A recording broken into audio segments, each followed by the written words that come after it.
I saw you created a post recently on like starting the Surinamese community on Hive or like the initiative. Yeah, What yeah, would be an approach or an idea how to, or what maybe you already have it in mind, on yeah, to get people on it? Let's say, let's start with some creators. I think yeah. because the incentive will be the reward system especially, and that their creations get seen by others around the world. What would be an idea maybe in the next month on how we could get maybe 10 people on it and like really who really create content I and think we should start just doing it because I've done Steam meetups twice. I haven't done a Hive meetup. There have been questions like people who are kind of really involved in Hive that have asked me that question, like, "Are you going to do a meetup for Hive as well?" I'm actually wanting to do one next month. Well, I really want to do one. Here's the thing: we just should just start. We have to commit to it.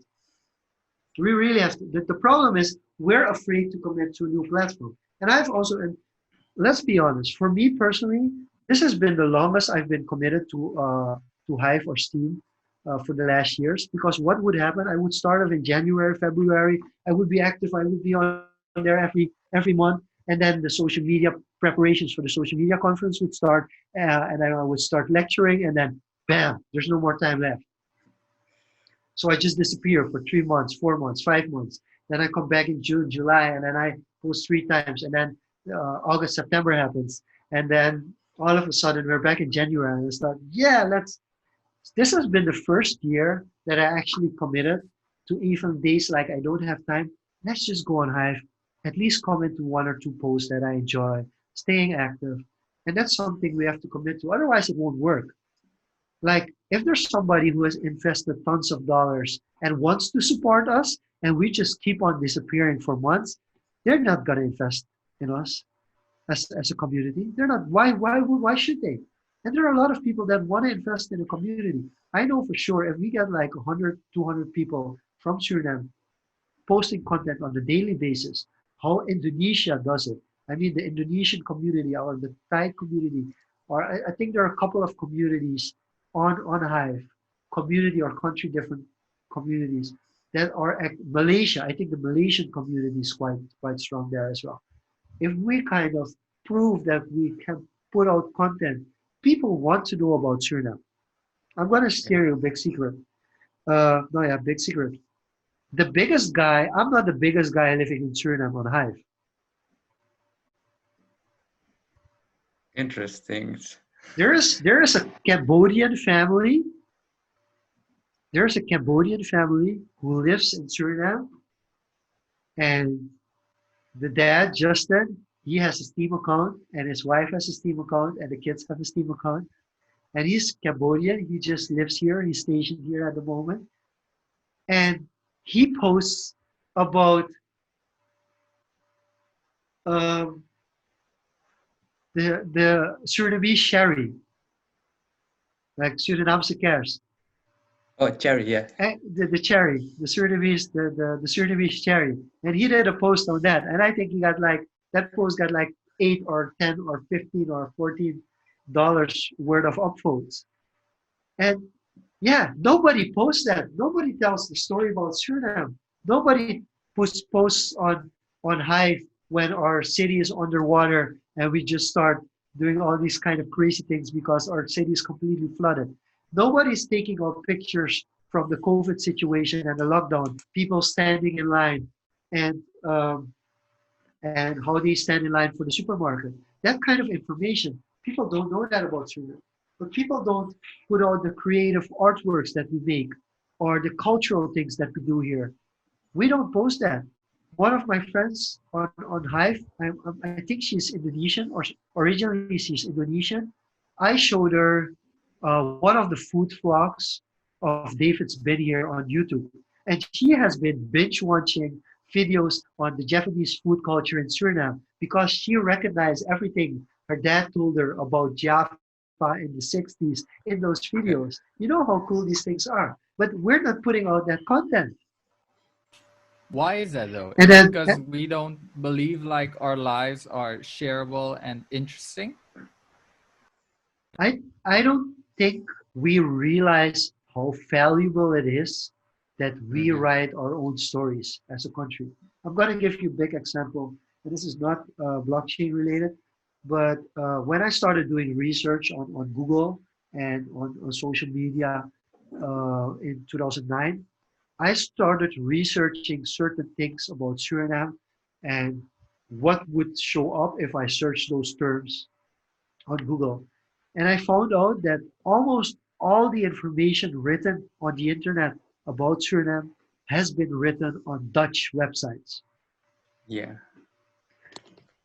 We're more of an oral storytelling country. That's our culture. That's why Anansi is so big. Anansi is a big spider, and Anansi, the stories of Anansi are stories of spiders. And that's why we have Anansi Tori, which literally means Anansi story. And we orally tell our stories. That's the way we communicate. That's our culture. We don't have a written culture. And there are communities in Suriname that write a lot. So maybe we should go to the Writers Group 77, and tell them, why don't you try this platform? Why don't you start blogging on this platform? Yeah, that's something we should start doing. And Yeah. unfortunately, We just lost yeah, him, but yeah, we he'll just join back lost in it. a It's bit. okay. Yeah. In the meantime, Tim, welcome. You've been listening carefully. Just a quick question, Tim. Did you transfer to Hive as well? Because you already had a Steemit account, right? Or is on mute? Yeah. No. Kan ik het in Nederlands praten of moet ik Engels? We're doing this episode in English. Oh, okay. No, I haven't transferred in to Hive yet. I'm not sure how to do it though.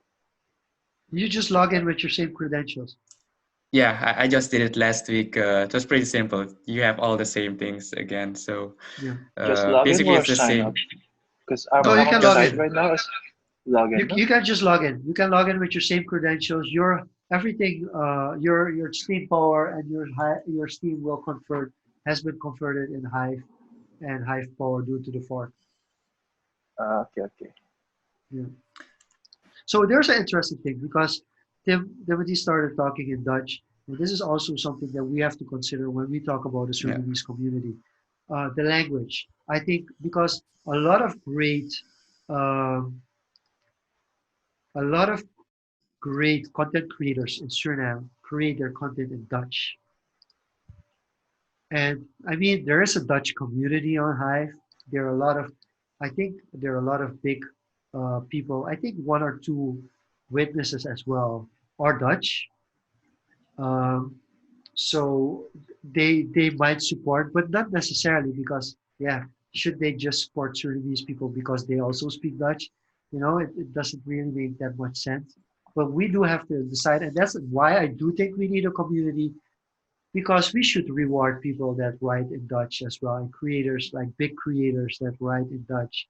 You don't want to leave them out, saying like, "Oh, when Yeah. you switch to Hive, you have to start posting in English," because the jokes aren't the same, the culture isn't the same, so it Yeah, won't the resonate if you connotations. translate. Yeah, you won't be able to fully translate it into Dutch to English either.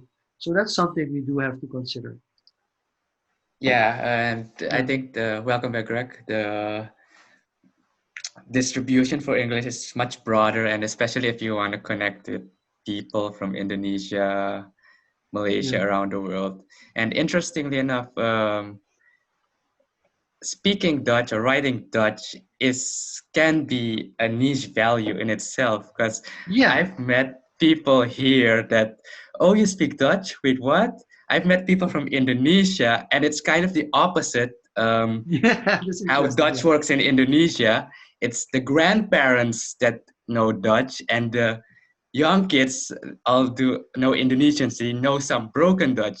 Compared to Suriname, the grandparents that know the Japanese, and the kids know only Dutch and English. So it's quite the opposite. And when I found that out, it was like, wait, what? Here, And so if you're listening to this, if you're in Suriname and you're listening to this, and you know Japanese, and you know Hindi, or at least the original, maybe Sanskrit even. I don't know which one would be more familiar for the Indian people on Hive, but it would be fun. It would be really fun. If you're like a young Surinamese person and you want to keep your writing skills in Japanese up to date, oh, trust me, the Japanese community, the Indonesian community from Java would love it if you would, as a Surinamese person, start responding in Japanese to them.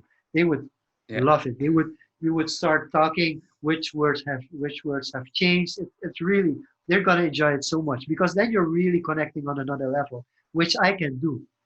Basically, the only Japanese word I know is lie, which is like I don't even pronounce it correctly. So it's like I don't know. I know barkat, I know the food, bahami nasi, And it's it's only not now really, that I've kind of taken it for yeah, granted that I didn't, pay more attention to it back then when you were a little kid. Uh, yeah, it's yeah. only It's when you get something. exposed to Yeah, these situations. yeah, definitely, definitely. Because people get excited and then they're like Southeast Asians, they get excited like, oh, do you know Japanese? And they start speaking specific words or start writing specific words, and I'm like, nah, I haven't heard that before. I don't know what that means. I know bontot, yeah, bontot, terkat, those kind of things. But it's all food. I mean, it's the same for my Finnish. If people ask me, do you speak Finnish? Then I say, I can order hamburgers, but I can't do anything else. Cool. Yeah. Greg, quick question. What's our time now? I'm thinking about faking this into 2 episodes. Yeah, that tends to happen if you do podcasts with me. It tends to become 2 episodes. I'm at Uh, 1 hour and 15. Yeah, So yeah. we're, we're at the point where we gotta decide 2 episodes or one. But I'm enjoying this. I don't mind. Yeah. I mean, we can Go. we can always do a second part and go into more depth, other details. So I'm fine with just focusing on what's the important things that you guys feel we should talk about right now, and maybe doing an episode in the future that goes a little bit more in depth. Yeah, no, I think the focus, pretty much the focus of this episode was short history and then mainly onboarding people onto the Hive platform, Okay. and especially creators, like what's in it for them. And I think we've touched on a couple of these things. And There is so the next much. step, I mean, I want to ask you guys, like you guys know all the creators platforms. Of course, you know Fiverr, where you can get actual assignments where you get paid for it. Uh, Behance, I think, as well. yeah, Um, that's pretty much portfolio based and get Portfolio, real yeah, work, but not creating your own yeah. work. So here's the thing. I think if you're a photographer, and I have to be honest, there were I think Helio was one of the photographers who started on Steam who got a lot of traction, but he stopped Yeah, because we as a community stopped. We all stopped. But he was already getting traction. He won a couple of contests as well. So I think for photographers, it's a great place to be because people appreciate photography. They appreciate the story that's being told mm, in photographs. They see similarities. Suriname is really interesting because we're so multi diverse, we're so biodiverse that you can post anything from Suriname, and there will people be in India, in Indonesia, in Africa, will be that looks exactly like it's in our country. So, we should definitely, as creators, be more involved. I'd still have to talk to Graphics because Graphics is one of the people who's also respected on the platform, but he yeah. hasn't switched to Hive either. So I've also, and what Graphics does, Graphics kind of uses the platform as Patreon, where he makes YouTube videos unlisted, and basically the blockchain gets to see the YouTube videos before everybody else, which is a really cool way of using the platform as well. And he does that with YouTube videos. But then also, I mean, illustrators, writers, but just people who make good content. I mean, there's no reason not to. And I think we have to create the Surinamese community to kind of cater towards the people who want to do their content in Dutch. But if you're familiar with writing content in English and making contents that's English, it's in English, I mean, you would fit right in. And the only thing people would need help with is finding the right community. And I think that happens automatically the moment you start to put in your like work out there. You'll find similar interest. You have Like to commit. It's just you have to commit. We're not committing. I'm not committed to Twitter enough to get the yeah, most out of Twitter. I know for sure that if I would spend 5 to 10 hours a week on Twitter, like actually on Twitter, building up my community, I would be 10, 20 times as big as I am. If I would keep posting a YouTube video every week, I don't even have to post daily. If I would post YouTube videos every week, my subscriber base would be 5 times as big as it is now. But I'm the not committing to that. consistency. So you really have to decide, are you willing to commit to a platform to not only post but interact? You don't even have to interact that much, but you at least have to interact with the people that are commenting on your post, Mm. you know? Is So, currently there is no particle equivalent for Hive, okay, right? Or this is what hurts me the most. I think Particle was, because I I love was, that. I was promoting the hell out of Particle. Like I was one of the 20 biggest promoters in the beginning. Of course, I wasn't the biggest when it blew up and it had like tens of thousands of users. I wasn't the biggest then anymore because I wasn't committed the way other people on the platform were committed. But I even did Particle contests to get people on Particle, and the developer even gave me some credits to promote it. So I was really cool. But You were. the development stopped. The development stopped, and Particle disappeared. I think I still have it on my phone, but I don't even think it works anymore. Yeah, And I tried it out. it's a There's damn shame. nothing. Particle left. Steem is another app, mobile app, and Steem is changing into their what's their name? I have it here on Discord because I'm on their Discord. I don't use it, but they're going to SNC because they're gonna allow posting on different social blockchains. But Steem is an app that you can use if you want it mobile. But I now use Peaked, which used to be Steam Peak. Peaked is really it. The interface of Peaked makes you feel like you're on Facebook. I think it's the Yeah, closest thing that. let's touch on that a bit. You mentioned before decentralized apps, and Peaked is a dApp from Hive, right? Yeah, yeah. And why would one be on multiple, let's say, of these applications?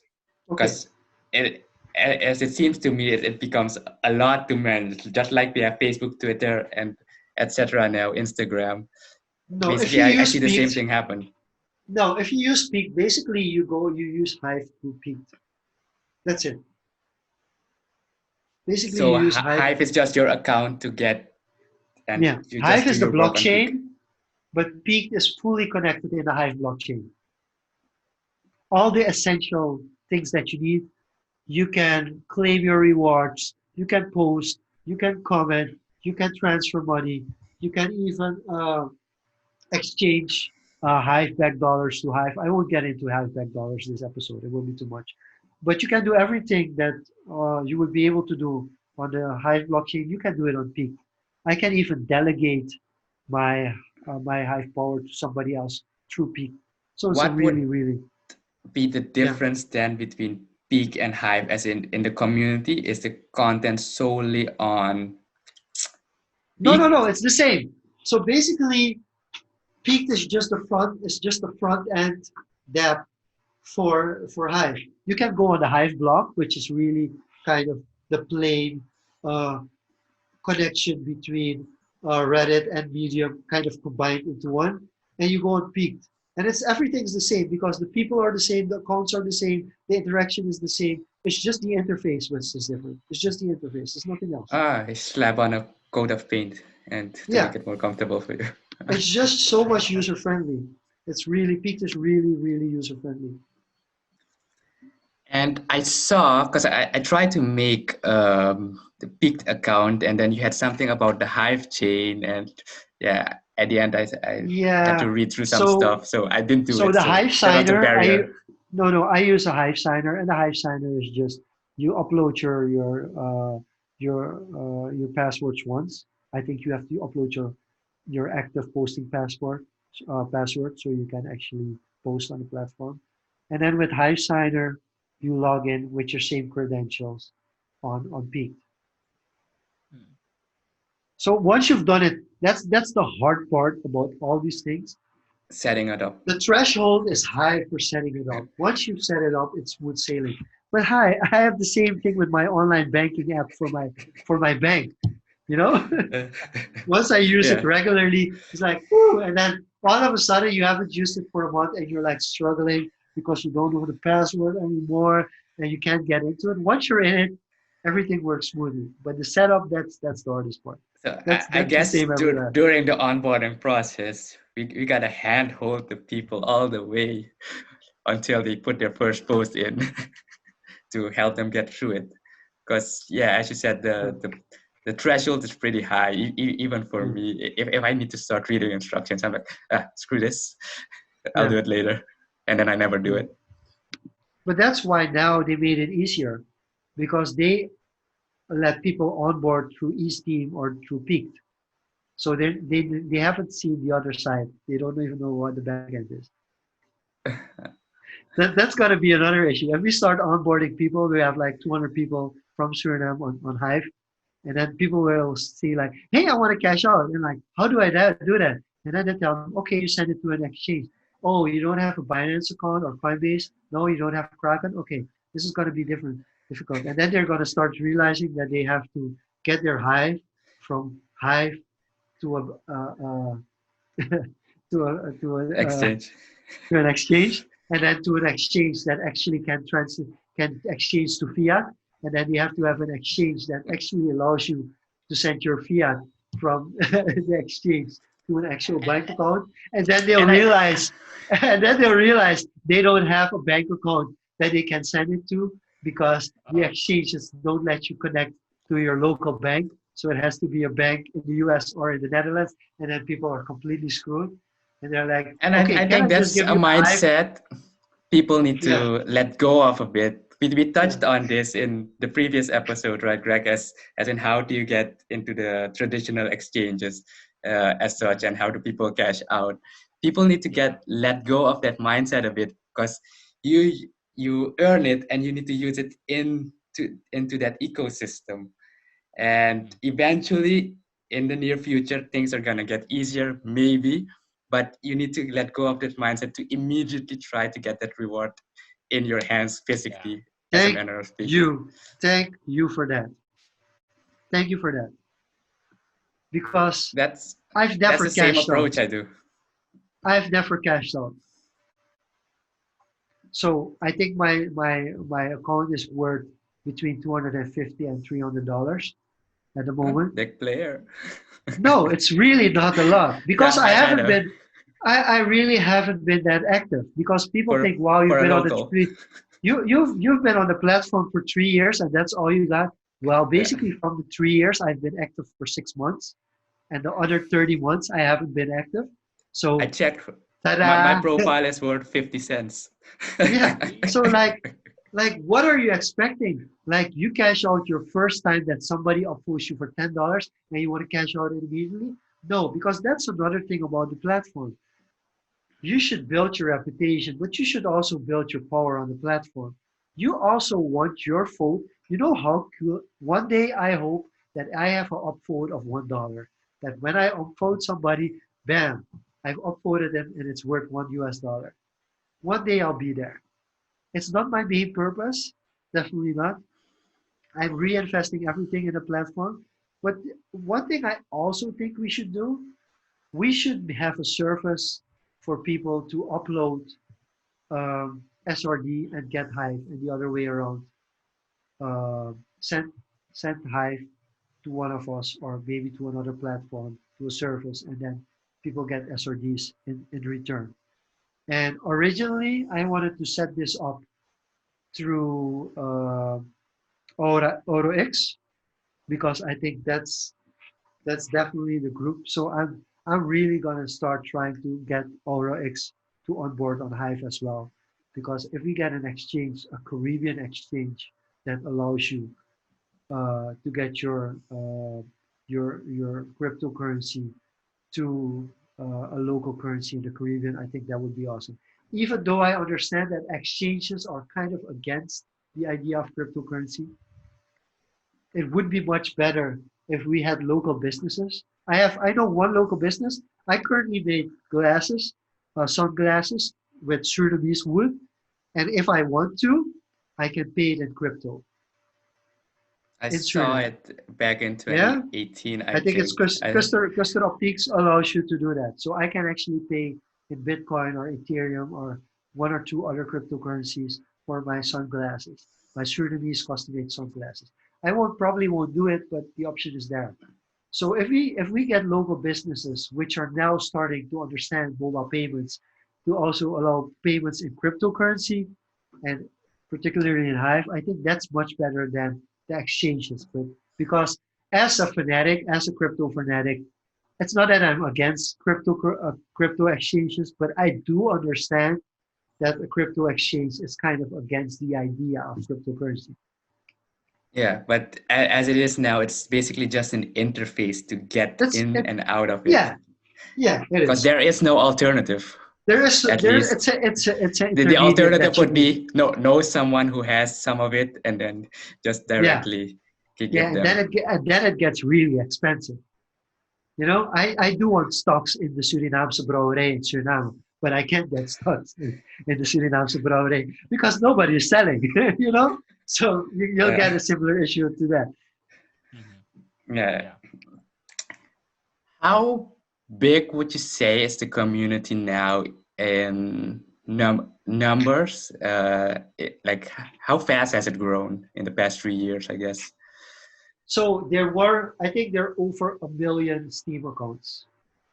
That's accounts. Okay. Steam accounts, because that was, of course, and then the fork happened and the active members. I think I wrote I read an article. I think Archives are one of the more respected members of the community shared the statistics. I think there are about 20,000 really active people on Hive. That's pretty small and I Yeah. think pretty valuable too at this Yeah, stage. So now I'm would be talking a active people. active, So yeah. yes, if we could be 1% of that community, we could really Yeah. contribute.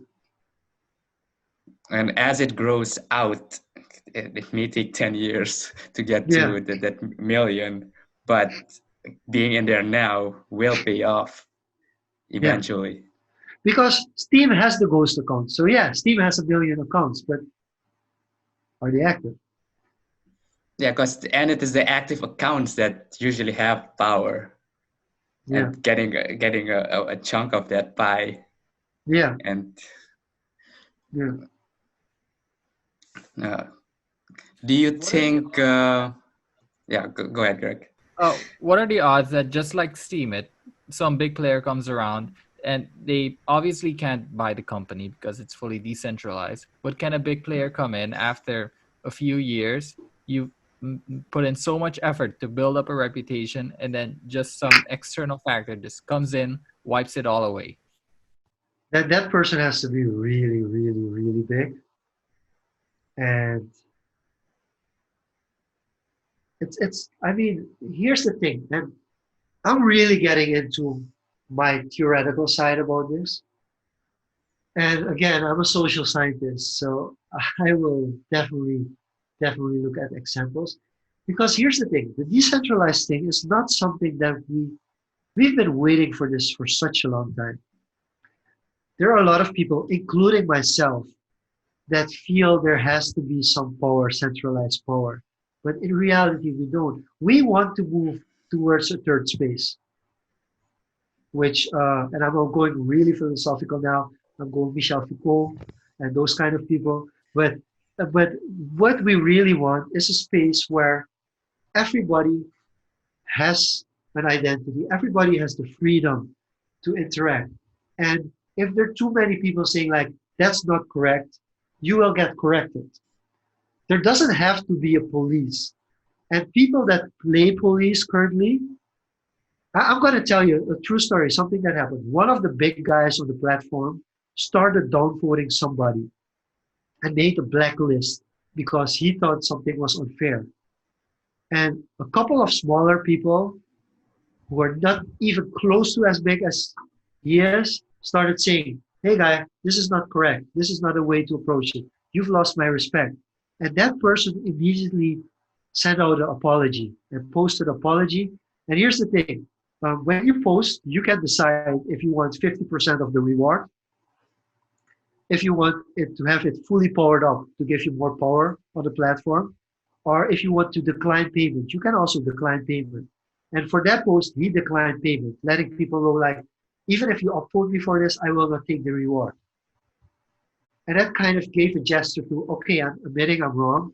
I misused my power and I shouldn't use it like that. So I'm sorry that I did this. And if somebody comes along and tries to do something with the platform that's not correct, the platform will lose its power immediately. Like, I think 1 year ago, 2 years ago, Steem had this figure Haitian on the platform. And I remember that. Haitian is a crypto fanatic and an analyst, and he puts out analysis every day. He puts out 3 analyses every day. And at that time, there was this one specific big account that kept upvoting him for tens of dollars or even $100 at certain point. So yeah, if you have somebody who just posts 3 times a day, who gets $100 per post, that's $300 per post from some guy who doesn't upvote anybody else, just this guy, that's abuse. And there was a big fight against it. And everybody started downvoting him until he didn't have any rewards left. So the upvote of $100 would get downvoted immediately to $2 or something. The people were like, okay, no, you can have $4 per post. We don't mind that, because it were actual financial analysis, and they were okay. They weren't that good, but they were subjective posts. And he got this big community to follow him from Twitter because he was from Twitter. So the post would get like 200 upvotes, but all of the 200 upvotes, they would be worth 0. And then there would be one guy who would upvote him for $100. And the community was like, no, we're not having that. This is misuse of power. So if somebody would come, it would have to be somebody that would be able to buy so much Hive that he would have more Hive than the total community combined. And Don't you think that could gradually happen as time goes by, as the blockchain is transparent? No. The blockchain is transparent. So if somebody starts uploading from Binance to Hive and he's put in 1 million Hive and nobody knows this person, they're going to be like, hey, can you at least introduce yourself? You know, and then it becomes a flagging war if it goes south. But I mean, that's the best thing about the blockchain. People can see my wallet. You can go on the internet and go on the blockchain and see how much money I have invested and who I upvote and when money comes in from me, who it comes from. It's very transparent. So if somebody tries to sneak in that amount of money, it won't go unnoticed. It definitely won't go unnoticed. Yeah, that comes back to so it's actually the community itself that's policing. Yes. So the belief should be that the community you should believe in the community. Yeah, will regulate these things to not allow it to happen that power shifts to a small group or one individual. And why not? This is, and I'm going to talk this from an entrepreneurial perspective. Let's talk about this from an entrepreneurial perspective. The 4 of us own a company. You, Diego, have 51% stake of the company, and we have in between 10-20% stake of the company. Yeah? You want the best as a big part of the company. You want the best for the company because it's your company. You have 51% of the stake of the company. So you want the best for the company. So why would you make a decision that would ultimately destroy the company and your 51% stake would be worthless? Why would you do that? Mm-hmm. You want greed? Yes, of course, greed. But I mean, Yeah, come but that's on, short term. That's like in and out. you know. If So you can get out at least. it's the same thing with Hive. If you would go into Hive and you would immediately become one of the big dogs because you invent tens of thousands or maybe $100,000 in the platform. If you would do that, you would want a good return of investment, right? If you would start abusing the platform and people would start flagging you, what would happen? You wouldn't get a proper return of investment. And you would kill the platform because people of us would be like, okay, another fight, we're leaving. And there's no good quality to upload anymore because everybody's scared to post. And there's a war between witnesses and this person who came in and destroyed the platform. It's a lose, lose, lose. Everybody loses. So it wouldn't make sense to do it. And I personally don't think people ultimately do something negative or hurtful out of the blue. There has to be a reason, a motive towards it. And so far, there is no motive to destroy a platform like this. Why would you do that? But isn't Yeah, that what happened with Steemit though? I don't think No, anyone because got better off. Steemit was centralized from the beginning. because you had that entity. Now you don't Yeah. have that entity. You don't have the entity, the Steemit Inc. entity anymore. Yeah, good point. Good point.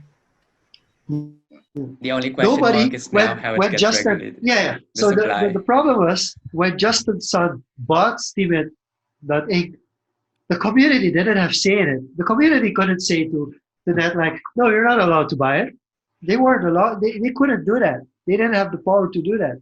Now they do. Now the community can. When the community is somebody just buying a million Hive power, say like, okay, but what are you here to do? Worst case, there's another hard fork. Yeah, And that's the word. and That's exactly and the worst case is basically that it gets hard forked again. and basically you cut out all the bad blood and the good community moves on and it starts there again. Yeah, Just continues it's not basically what the you work. want. It's not what Yeah, you but want. But yeah, worst case scenario, we go into a similar situation as that. you mentioned Hive basic income and universal basic income previously. What's your before we go into Hive basic income, what's your view on universal basic income in general, especially what's happening now in the world?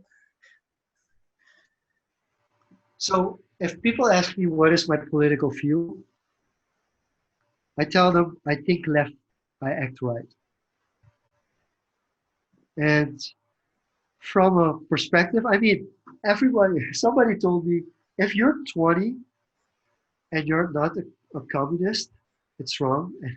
If you're 30 and you're not a capitalist, it's also wrong.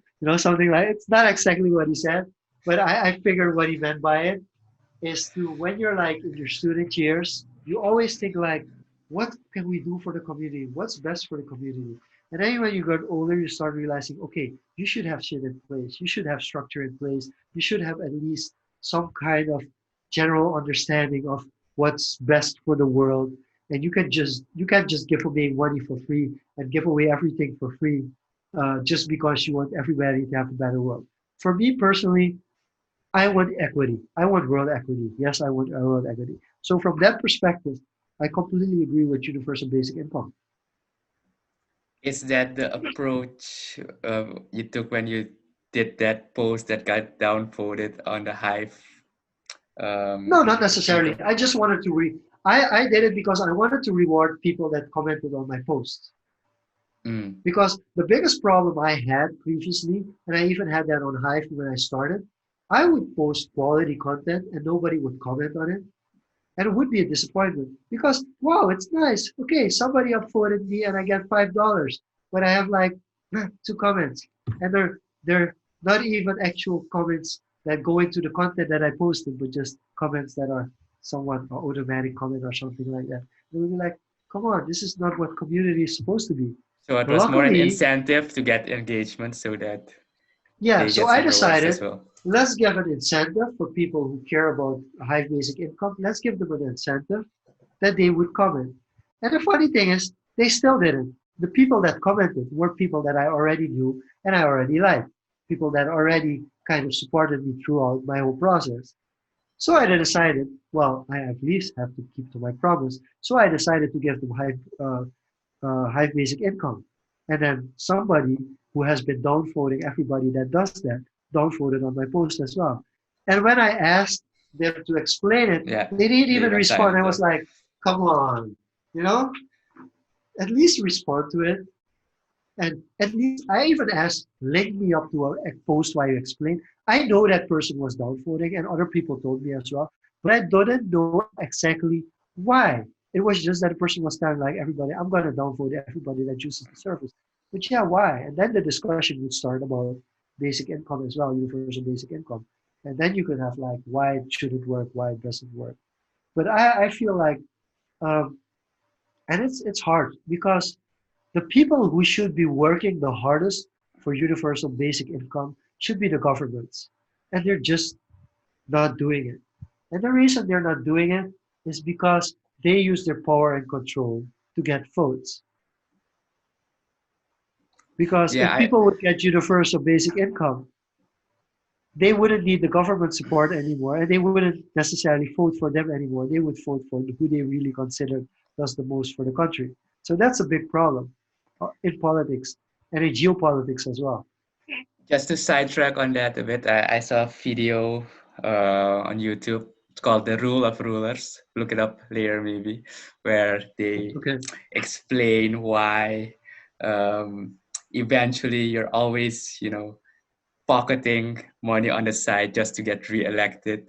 And even though you have good intentions at first, you get into that system that you can't get out of because you want that follow-up.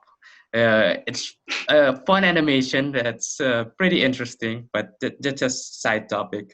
But back on Yeah. topic. We'll get into that later. Yeah. Back on topic.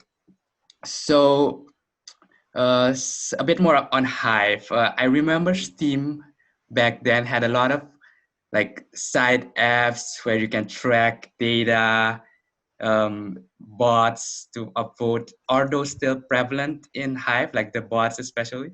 I think the bots have been done for. I think bots have been done for before the hard fork. It got a lot of backlash. It was bad. I honest on Steam. I even did it. Um, I did it in a way that people weren't offended by how I used the bots. But in the end, yeah, did I gain from it? No, I really didn't gain from it in the sense that um, you don't want those kind of things.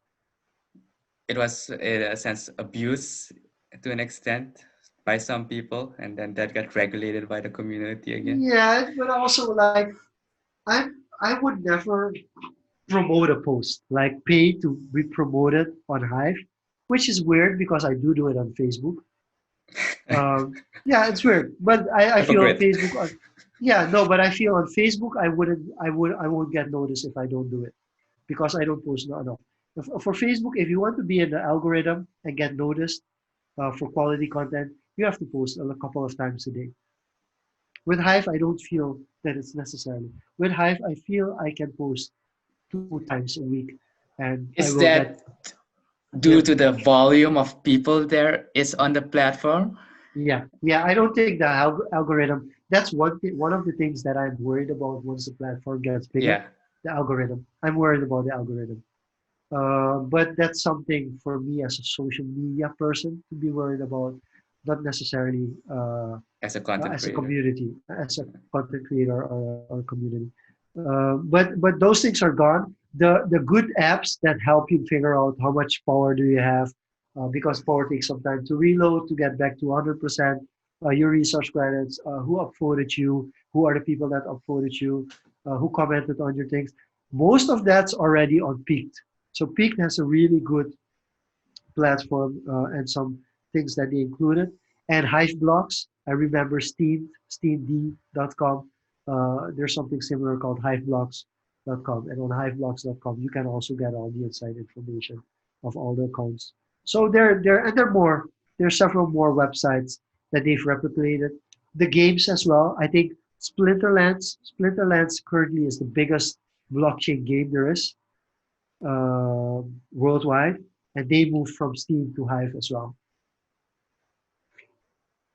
Oh, fun stuff.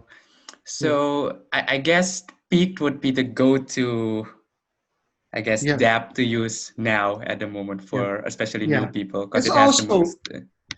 Steem is Peaked is already the third biggest app, third biggest dApp in the world. So Splinterland's the biggest. MakerDAO, that's Ethereum-based platform, is the second biggest. Then you have Chainlink, is also on Ethereum. Status, Ethereum.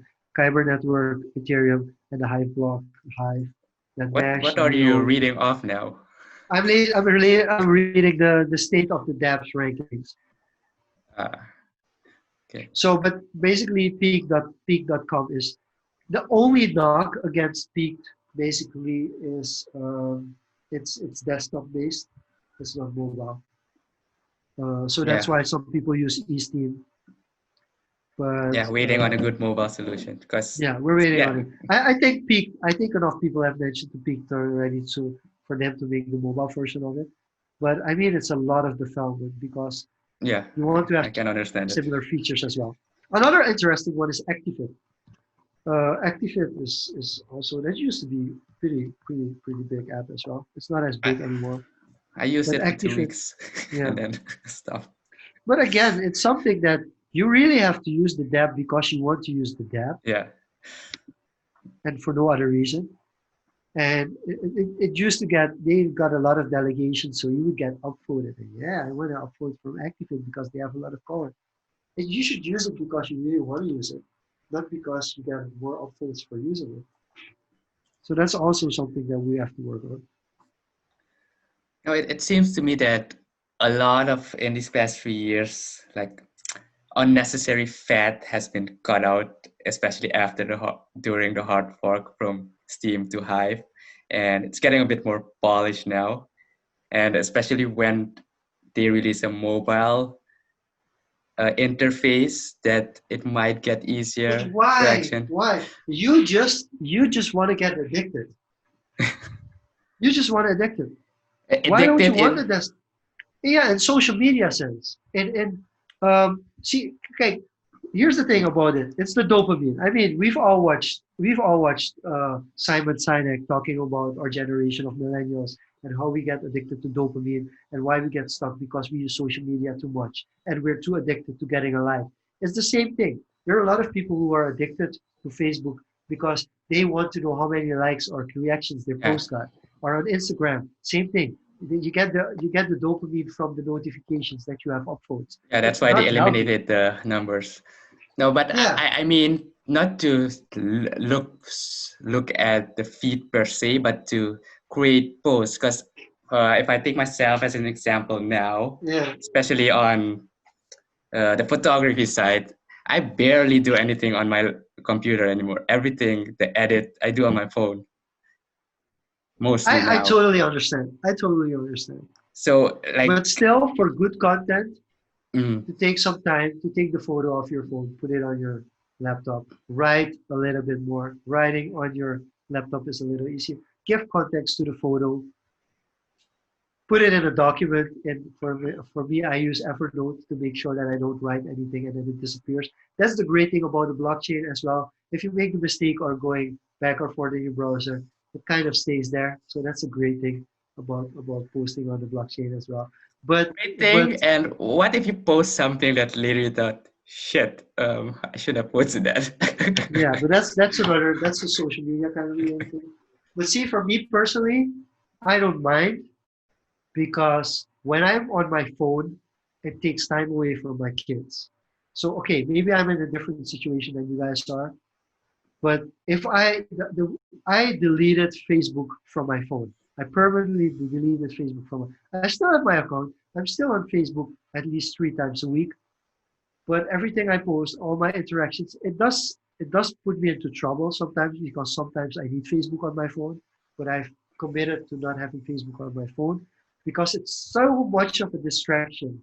So much of a distraction. Try to put my phone away. I try to have my phone only 3 times a day. In the morning, during lunch, in the afternoon before I'd spend time with my family. That's when I active on WhatsApp. That's when I'm active on the other apps that I still have on my phone. I try to move away from using my phone because my phone was controlling me. So that's for me personally. No, definitely, I get that. I did the same with Facebook. I only have Facebook on my phone now again because one of my semester courses required to have Facebook because On one your of the phone. assess Oh well, wow. because one of the assessments was on Facebook as well, and the lecturer put updates on Facebook, so I had to check it Yeah. regularly. But now that Yeah. course is done, I'm probably gonna remove it again. Yeah. But yeah, I get what you mean. Yeah. Yeah. Um, okay, Greg told me I think we're heading close to 2 hours now. Yeah. You got any last questions, thoughts, Greg, for Jean-Luc? Yeah, I actually do have a question. As a social media expert, how do you gauge the potential of a social media company or a platform? How do you know, or how can you recognize if it's going to be big in the future? What do you look for? See, I don't really care that much about. So here's a funny thing: how I look at social media platforms. I look at social media platforms based on the functionality that they have, and yeah, it's. I had it in my head and now I lost it again. Sorry about that. But for me, like it's like you need to understand how the technology changes and how it changes human behavior and the building of communities and communication. So, for instance, I should be on TikTok. I should be on TikTok. I have an account. I don't use it at the moment just because it's very time consuming. One TikTok takes about 30 minutes to make if you want to make a proper Commitment. TikTok. So I don't have that amount of time currently available in my schedule, but I should. And the reason why is because I have to be able to understand platforms that are geared towards short content, short video content, because it's the future. Because everybody between the age of 9, even though they're not allowed to use it at that age, but everybody between the age of 9 and 19 is using apps that are either chat based or and private or public and short video based.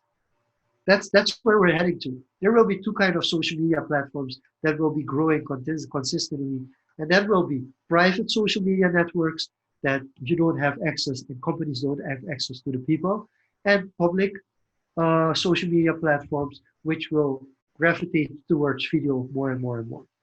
So for me, being on Hive, there's also as a social media expert, I focus on the potential of Hive as to a platform that uses the blockchain and the blockchain technology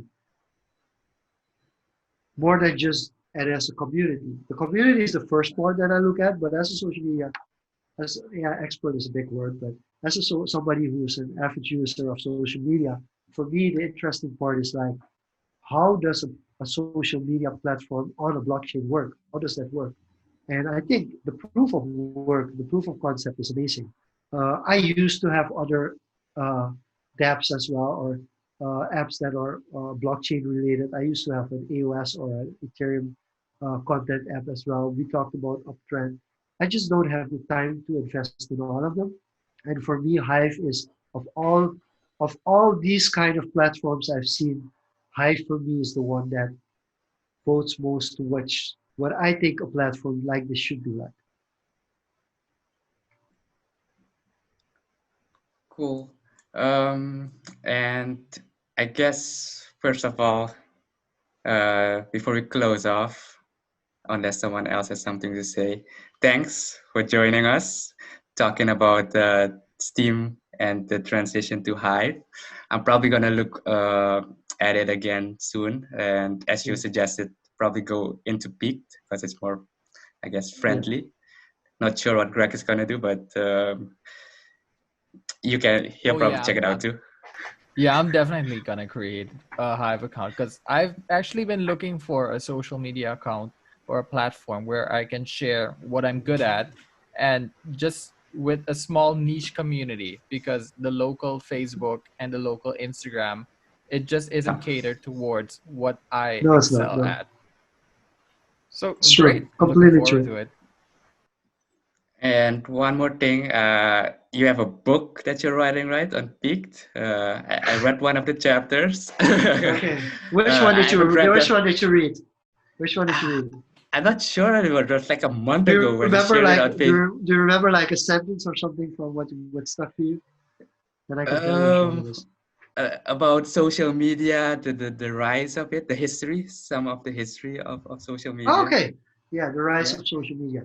Yeah, I think that's one of the latest one. So basically, and I'm kind of upset that I didn't pull through, but there was a writing contest Oh, to write daily in May, and I only spent like the first 9 days completing. But I'm writing a book on social media. Well, it's kind of a two-part book. The first part is really about the history of the internet connected to social media. So I take everything out of the history of the internet that somewhat has influenced the rise of social media. So everything else I've taken out of the history. So it's really a history of social media book. And then the second part of the book will be more towards social media in Suriname in our country. And I'm hoping to publish it on December 14th, 2020. That's my end goal. so at the end of the year, this year, right? Yes. But basically, the draft of the book will be online on Hive and on my website completely. So I'm Cool. basically writing chapters of the book and I'm publishing them straight away. And then when I've published all the chapters, then I'm gonna take it as a draft and start rewriting it properly because there are some, of course, there's a lot of grammar errors in them and other things. But then I'll put it all together and then I'll make the final version of the book. I think that's a really nice approach. It's something similar I've seen with what happened with, I'm not sure if you know the book Atomic Habits by James Clear. I love He did James Clear. yeah, Yeah. he did a similar thing.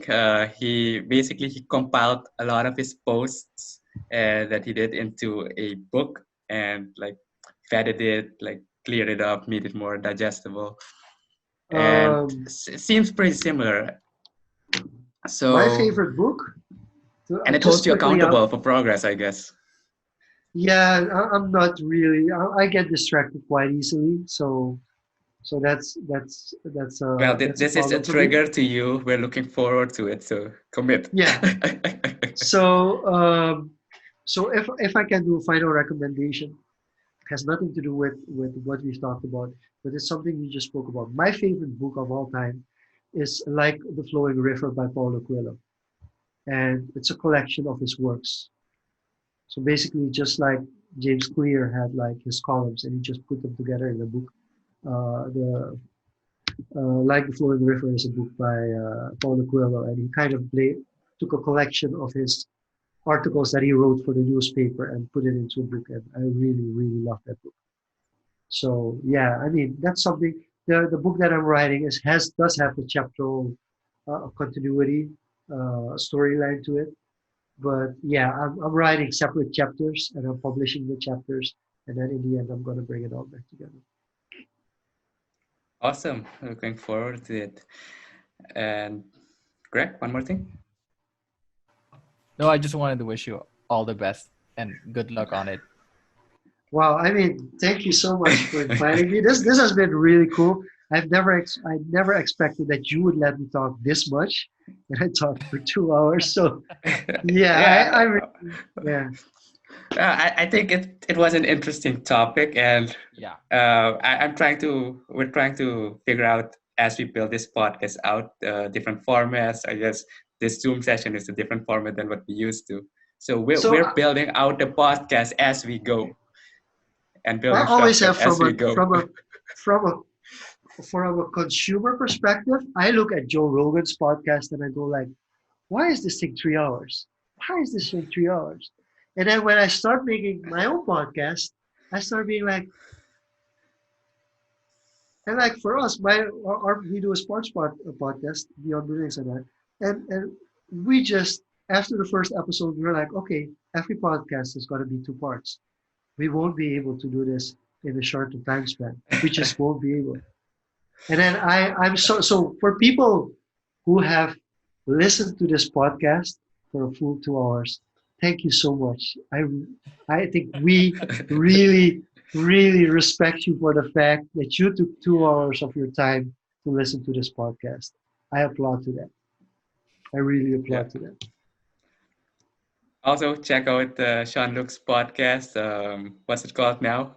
You guys changed the name. Well, okay. So if you because it's in Dutch, we decided. To be honest, on Hive, on Twitter, and on LinkedIn is where I post on English, in English. On Facebook, YouTube, uh, and my podcast are in Dutch. I just decided it doesn't make sense to do those in English. And the podcast is called the Brunings van Charente podcast.